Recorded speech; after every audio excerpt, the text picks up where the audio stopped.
Hi, and welcome to another fantastic episode of the Dartarian Show. I'm Alexander Dartarian. And I'm Dominic Sykes. And today we're covering another urban legends, but instead of a state, we're doing a country, Canada. The Great White Wilderness. Yep. And probably the most nicest place with the people, yes. I don't know, I heard like the French side are dicks, and then like the non-French side. That is a pretty nice. Common belief is that most people from Canada are super polite. I think it's the French in them. I don't know. No, I mean, like the dicky part. Oh, yeah. The dicks maybe. of Canada. I think it's the French part. So we're going to go and we're going to do some urban legends here. And we're starting with the headless ghosts and the Titanic passengers that roam Old Montreal. What?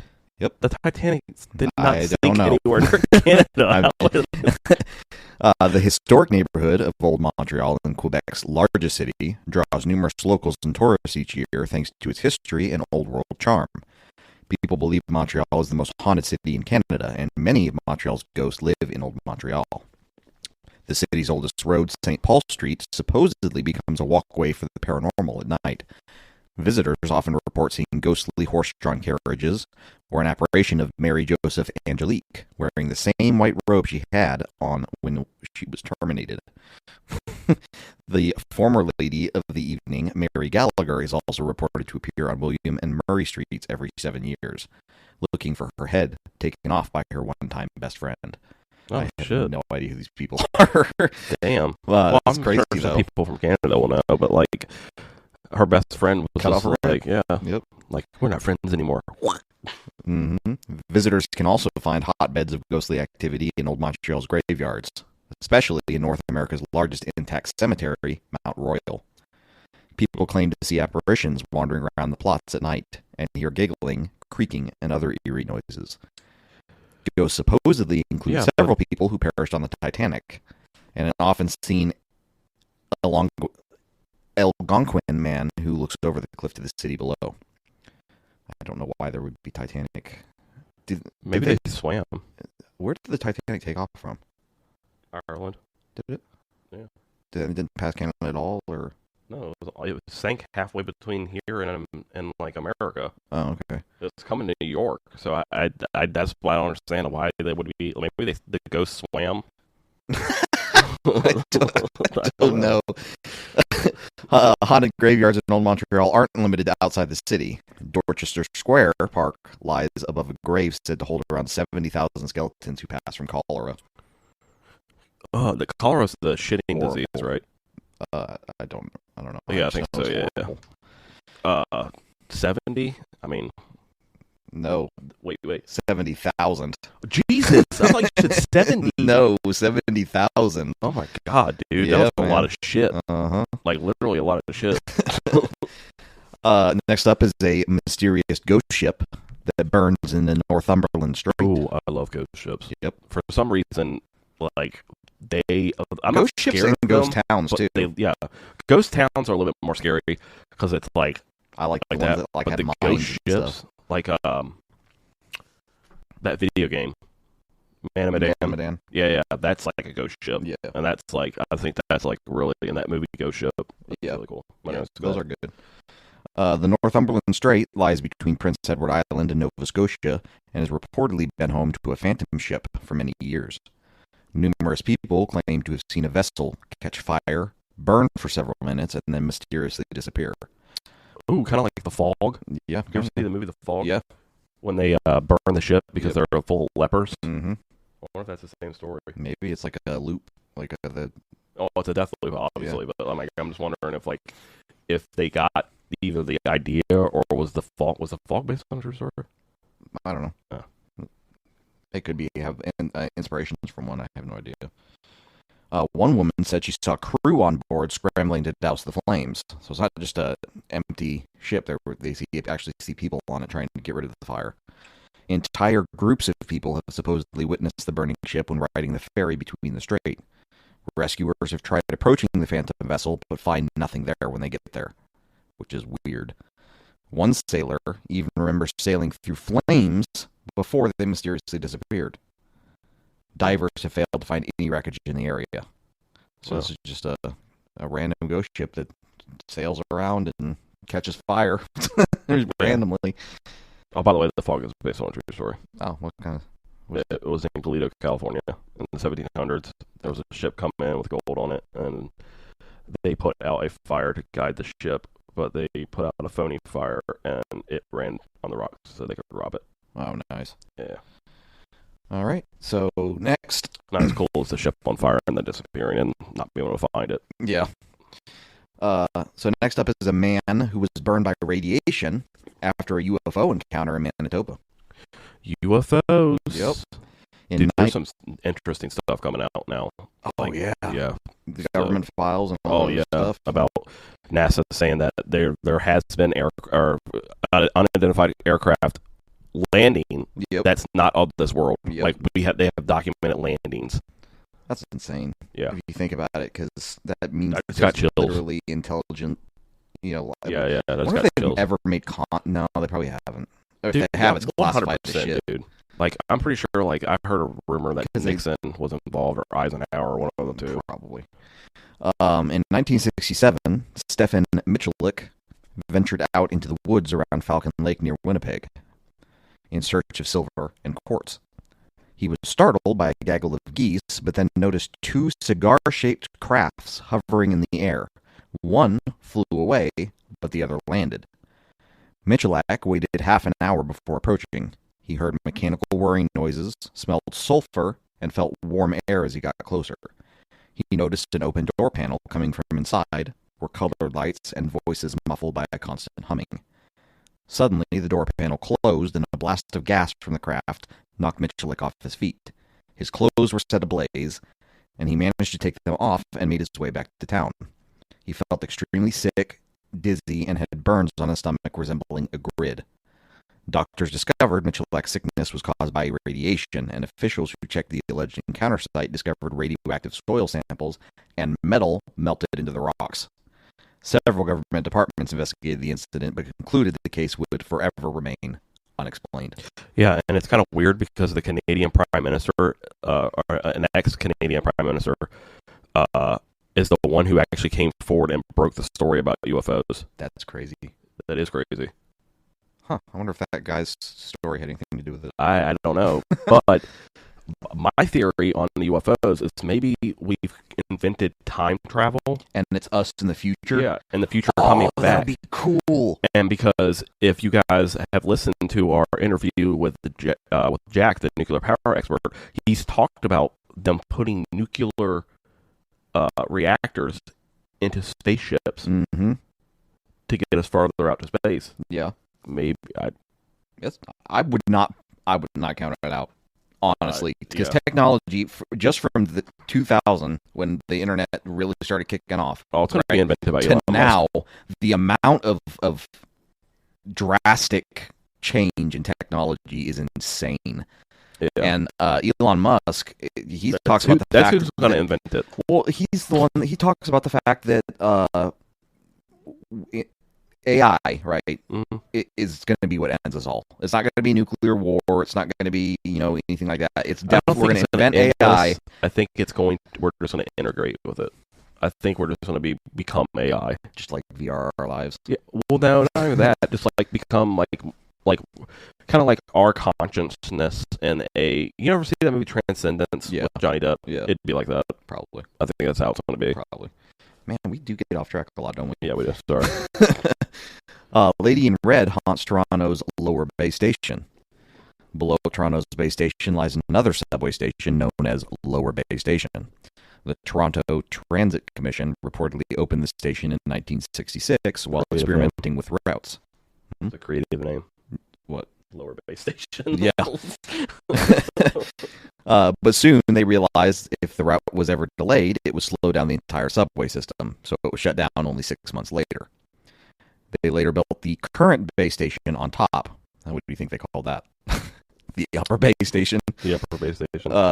So the two platforms with the red door could only be accessible to employees.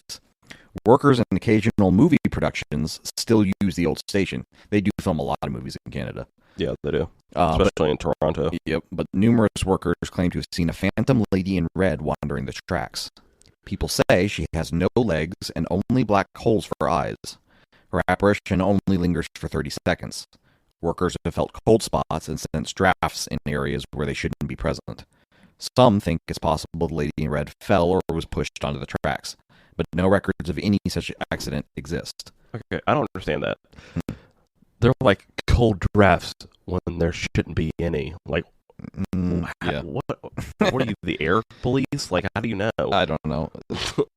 Like, it doesn't make sense. Like, there's a cold draft, you have to, and there shouldn't be one. Like, why? I don't know.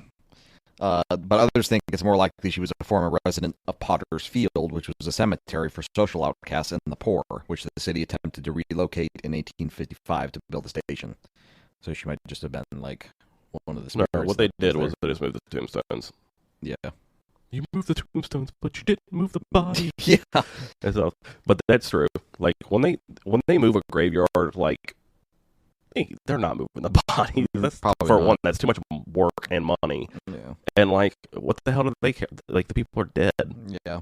Like, they don't care. Probably. That's probably Just what the they do. families. Like, with a funeral, dude. Like, the only one that's gonna like. That's why I want to be cremated. Yeah, like when you're getting buried, like as a dead person, you don't care because you're dead. Yeah. The only thing that their funerals are for is for the living. The living family that was to left mourn behind, so. or celebrate the life. So, like, I don't think building over a burial ground is going to cause hauntings unless it's a Native American. Well, you never know. I mean, Burial supernatural ground, is supernatural, so that they have spirits that help them out. maybe. Next is Wendigo hunt people in the woods of Ontario. Ooh, speaking of First Nation. Mm-hmm. Native American tribes from throughout the northeastern region of North America tell tales of a malevolent, 15-foot-tall, flesh-eating monster called the Wendigo. Born from dark human acts, the Wendigo uses magic to track any person who unwittingly walks through its territory. The creature is associated with harsh winters and famine. It is said to have long claws, sharp teeth, glowing eyes, and can possess people who display greed, gluttony, and excess. Modern reports and sightings have been recorded since the 1800s, most notably in the town of Resasu, Minnesota. There, whenever the creature was seen, an unexpected passing soon followed. Mm-hmm. People still report sightings of the Wendigo primarily in northern Ontario. Do you know how the Wendigo is created? Cannibalism. Yep. So, yeah, that's pretty much the story of it. It all started with a Which is why it's associated with First Nation witch doctor, I believe, or it might have just been a brave that got separated from his nation and turned to cannibalism. Yeah. And stuff. So, and he just became the first Wendigo. Yep. Like that. I probably butchered that story, but it's pretty much like that. That's why it's associated with famine. Yeah. It's the cannibalism aspect of it. 15 feet tall, though? 13 feet tall. Yeah, huge. 13. Oh my god, Huge. That's, and I've always seen that's like grizzly size. Yeah, when you see it in movies and TV shows, usually when you see a Wendigo, it's associated with like the deer antlered, I'd like never head. Seen that. Yeah, you have. Until dawn, they didn't have the deer antlers. No, that was a completely different thing. But I'm talking about like if you look up like Wendigo on Google right now, I guarantee you'll find pictures that looks like a deer basically standing up on two legs, maybe long arms. It was claws. a cross between a grizzly bear and a moose or an elk. Like they mated. How? I don't know. Like nature, Full Metal Alchemist style. Nature finds a way. Oh yeah. All right. So the spirit of a girl haunts the Screaming Tunnel. Although the Grand Trunk Railway closed down long ago, one tunnel below the tracks is allegedly quite active. According to the urban legend, if a person stands in the middle of the so-called Screaming Tunnel and lights a match, a strong wind will blow out the flame and visitors can hear a woman scream. Multiple stories explain the eerie sound. One explanation says a young girl was caught in a barn fire and tried to escape, but ended up stuck within the tunnel. Another version of the legend claims the girl was severely mistreated and burned to hide the evidence. A third version alleges the girl's father got rid of her by setting her ablaze. Yeah, dude. If you guys which is why she find out the match. Yeah, if you find this story, 'cause it's a very long story. If you find the versions of these stories, it's heart wrenching. Yeah, and I like to the point where you'd want her just to accidentally catch fire and then run. Yeah, because that's the best option for this girl. Yeah. Dozens of people met their end in the Headless Valley. In 1908, people began finding headless forms in northwest Canada's Nahini Valley. Some attributed the sufferers to the Wahili, a giant wolf-like creature that hunts in packs of 2 or 3. Dire wolf, maybe. Wahili? Yeah, the Wahili. It's spelled Waheela. Oh. A giant wolf-like creature. Oh, yeah. In my mind, sounds like a dire wolf. Yeah. I mean, maybe we're finding animals that used to be 1908. I mean, yeah. I mean, it could be a dire wolf. An estimated 44 cadavers have turned up in the valley since then, including a prospector whose cabin burned to the ground in 1917 and an unknown miner found still in a sleeping bag in 1945. The area appropriately became known as the Headless Valley. So all of these people were found, 44 people found with no heads. And fire? And the most random things, like the sleeping bag, the miner in a sleeping bag, and the prospector. I don't know why the cabin burning down was significant, but yeah. Well, everybody knows dire wolves peep fire.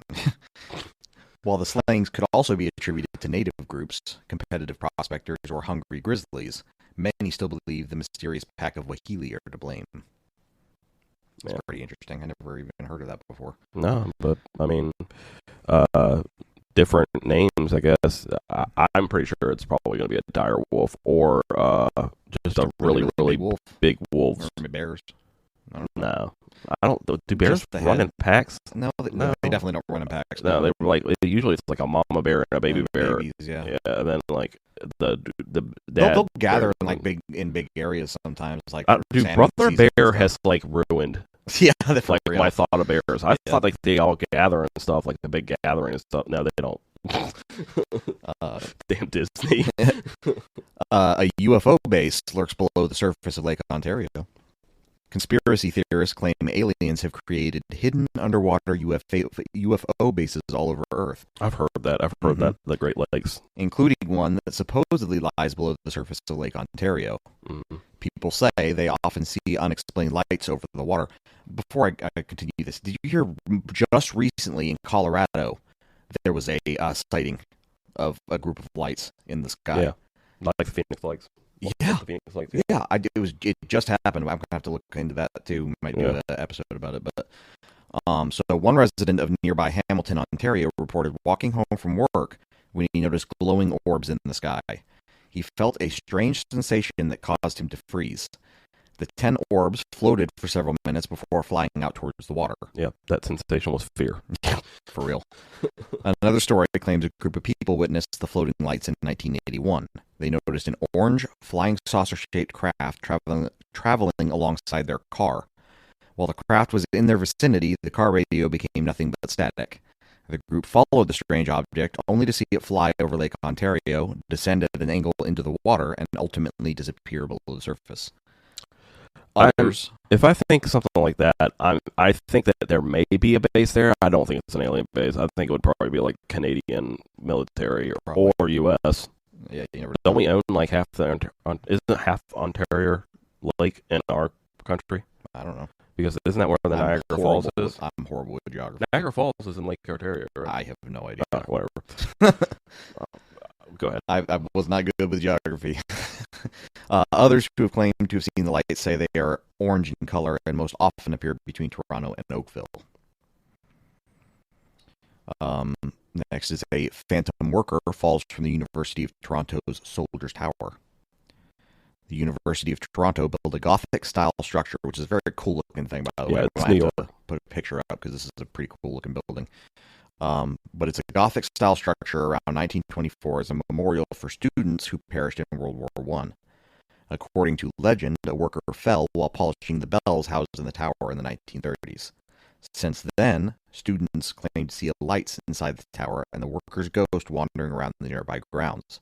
Others have supposedly seen a man fall from the tower, but when they approached to check if he was all right, they found nobody there. Which is interesting. But yeah, it's a pretty cool looking tower. Yeah, I was right. It is. It's on the border of New York and Canada, and Gotcha. Niagara Falls is right there. Gotcha. The Okapogo monster lives in Lake Okanagan. The what? The Okapogo monster. In 2018, It sounds like something from like Inside Out. Yep. Two families relaxing along the shore of British Columbia's Lake Okanagan claimed to witness a mysterious creature rising from the water. There's always a mysterious creature in any kind of body of water, but Yeah. I saw this black form come out of the water, cylindrical and then roll, one man said, describing the almost 50-foot-long snake-like creature. Within 3 weeks, 2 more people saw the same thing and believed it to be Canada's legendary Okapogo. The first modern documentation of the monster was in 1972, but indigenous legends mentioned the creature long before that, calling it the, and I'll probably butcher this, Naha'atik, a long creature with humps and a horse-like head that rises from the lake during storms. And again, I apologize if I mispronounced that. So pretty much like Chessie and Loch Ness Monster. And I think there's a one in Lake Michigan. There's, like I said, in every Great Lake, there's much, some kind of yep. monster or creature that's unexplainable. Yep. And I mean, it could be giant. It could be eels, river eels or freshwater eels. They get pretty big. It could be I don't think it's a snake or anything because it's too cold up there. But I mean, it could be just one of those. Dude, have you seen some of those? Yeah, dude. Have you seen some of those river? You've seen that show, River Monsters, right? Yeah. Those freaking creatures are. I'm going to say creatures because they're not normal. Like God messed up. Yeah. With those ones, but they're so big. Mm-hmm. And like, there's one that has like a crocodile or alligator gars. Yeah, those things are long as shit and big. Yeah, and they got like alligator mouth and stuff. Like, yeah dude, I believe 100%. There's probably something really in there that has. I don't think a horse-like head, but I'm like, it's like a fish or something. Yeah, and like. That's possible. I don't know. For sure. I don't think it's a danger to anybody. It's probably like one of those bottom feeders or. Scientists believe the creature may be a primitive whale that shows itself more often in the fall when boat traffic dies down and the water temperature cools. Probably a whale. Yeah, a whale or a dolphin. Lake? Yeah, there's freshwater dolphins and whales. Yeah, dolphins are part of the whale family. Well, I know they're mammals, but yeah, they're absolutely. I believe, okay. But I don't think so because if it was a whale, they would probably see like the blowhole aspirate. So like I think that. It probably has the gills. Yeah. It's probably in the fish family. So the Cabbage Town Tunnel Monster lurks beneath Toronto. Did you say the Cabbage Patch River Monster? The Cabbage Town Tunnel Monster. Oh. In 1978, a 51-year-old man encountered a strange creature in a tunnel by the Cabbage Town neighborhood of Toronto while searching for a lost kitten. After walking about 10 feet into the tunnel, he spotted something move. He swung the flashlight in its direction and saw what appeared to be a 3-foot-tall, monkey-like creature with gray fur and glowing orange eyes. This living nightmare said to him, "Go away, go away." Horrified, the man ran. Friends urged him to share the story, so he contacted the Toronto Sun about a year later. He and a reporter found the cave once more and a perished cat. The two guessed the other end of the tunnel led into Toronto's sewer system. No one has ever spotted the Cabbage Town Tunnel Monster again, which means it's probably a crock of shit. But it was either like a homeless man crouched, or maybe a runaway child, maybe or something. Like if it didn't speak, I would be like, okay, it's just a monkey. Yeah, maybe people buy animals, all the time, and they release them out because they can't handle. Yeah, but monkeys can't talk.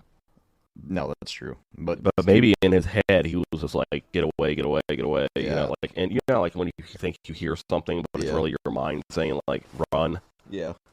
Or get out. It's like Like when you go to a house and you feel like an unease, and like people are like, "Oh, I heard clear as day, get out!" Like yeah, it's that. basically like your Like, inner voice telling yeah, you your to... inner voice was like, "Get out! Something's wrong." Yeah. You have a bad Bad because feeling. like that right there has kept us alive. Survival. It's Yeah. a survival instinct. Our lizard brain kicks on. We're like, Mhm. "Get out!" Yep. You know. Yep. The Nannerluck waits off the coast of Newfoundland. According to legend, explorers... It's Newfoundland. Sorry. According to legend, explorer Sir Humphrey Gilbert came face to face with a sea monster on his way back to England from Newfoundland. Yeah, Newfoundland. Newfoundland. Yeah, I'm taking your word for it. So I'm 100% sure it's Newfoundland. in 1583, the lion-like creature he described fit the description of the Nennerluck, a cryptid from many Inuit stories around parts of Newfoundland and Labrador. Said to have white fur, large ears, and stand as tall as an iceberg.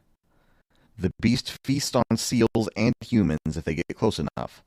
Inuit people believe the Nennerluck does not swim, but instead moves from place to place by walking along the bottom of the ocean. They claim this is the reason the creature is not usually seen away from the shore. An 1847 sighting, however, alleged protrusions resembling antennae once appeared in the water, and the surrounding people heard a terrible roar.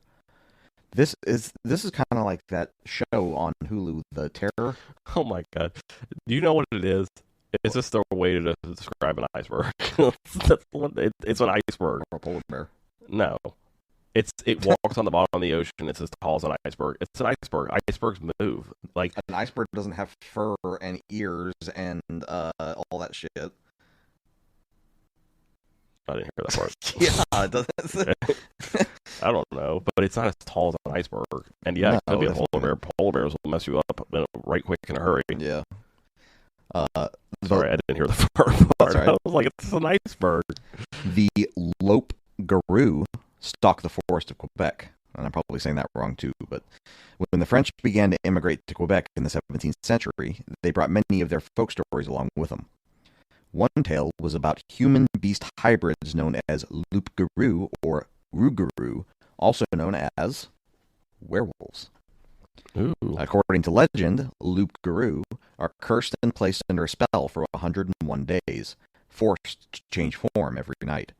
Unlike werewolves in other cultures, loup-garou have the ability to shapeshift into dogs, cats, pigs, oxen, owls, or calves, and retain awareness while in both forms. That's cool. Stories claim those who draw the blood of and recognize one of these creatures will be able to see the loup-garou's true form. Can you imagine just like drawing the blood, right?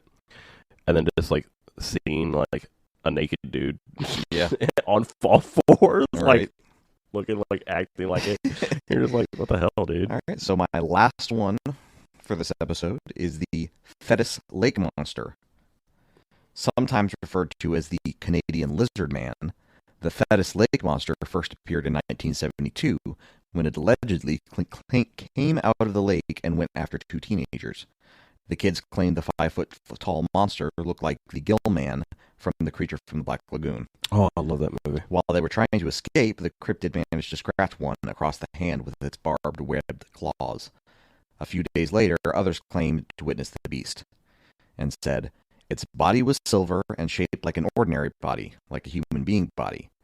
But it had a monster face, and it was all scaly with the point sticking out of its head and great big ears and horrifying eyes. The second set of witnesses eventually admitted they made up their story, but the first two never went back on their claim. People forgot about the monster for many years until, in 2011, another person claimed to have been charged by a beast with claws and scaly skin. Maybe it was an alligator. They just saw too many movies. Yeah. They or it could have just been a dude just messing around, yeah, and stuff, swimming in scuba gear and just looking for something. Mm-hmm. Well, that was the Urban Legends of Canada, and they had some pretty good ones, I think. Yeah. Definitely Headless Valleys and stuff with the dire wolves, I think, or the Healy. The Wendigos. I like the Wendigos. Wendigo. I mean, we love cryptids like that. Yeah. But I mean, yeah, the Great White Wilderness. has some great deaths in it. Yeah, Apparently, there's real. a lot of death up there. Of horrifying, tragic things happening in Canada. Well, I mean, when you get up there, and like, I'm sure, like, nowadays it's more civilized, but I'm sure, like, when they were first, like, going through it, the French 1800s. French trappers and stuff, they're like, they're getting murked by everything in the wilderness. All right. All right. That is the end of our Urban Legends Canada. Yeah. Thank you, Canada, for letting us read about your history of urban legends and probably butchering most of your names. We appreciate you guys listening. Go ahead and click that Linktree link below and check out all the goodness we have. Get ready to get some new merch here soon and start our spooky episodes in 2 weeks. Next week, we'll be doing an episode on the Demon Core. And it will be myself and Trey talking about that. So we'll be sitting that one out. Yep. So thank you guys for listening, and we'll see you next week. Thank you.